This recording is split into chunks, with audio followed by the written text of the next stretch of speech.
Ақыр заман орнады. Бүкіл жерде бейберекеттік орын алған. Үкімет мүлдем билігін жоғалтқан. Бүкіл әлемді алапат, апат орап алды. Бірақ сіздер әзірге тіресіздер. Кенеттен сіздер тас дәуіріне тап болғандайсыздар. Заманауи жайлылық деген атауымен жоқ. Тірі қалуға күштеріңіз жетер ме екен? Мен теңіз жаяу әскерінің отставкадағы полковнигі Дейл Мёрфимін. Қош келдіңіздер. Бұл ақыр заман. Жақын арадағы 5 күнде осы 6 қатысушы өмір үшін күрестің сынағынан өтеді.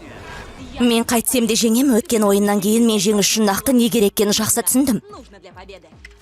Бұл сонда ненің белгісі? Шексіздіктің белгісі. Мені мәңгілікке естерінде сақтап қалсын. Достар, менің Джон Сен деп атайды. Мен батылмын әрі шапшаңмын. Ол сүріндіретін алаң екен. Мен тегістеңдер деп өтіндім ғой. Дәм, қайта түсіруге бола ма? Сәлем, мен Еленамын.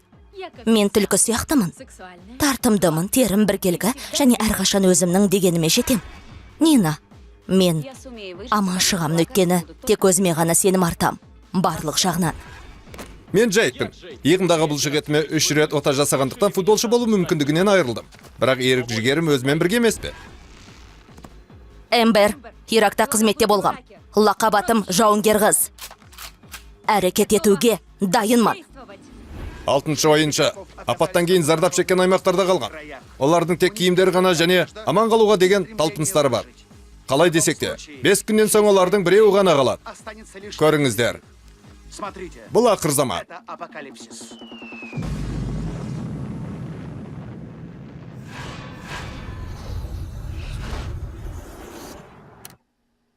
Ал қалай?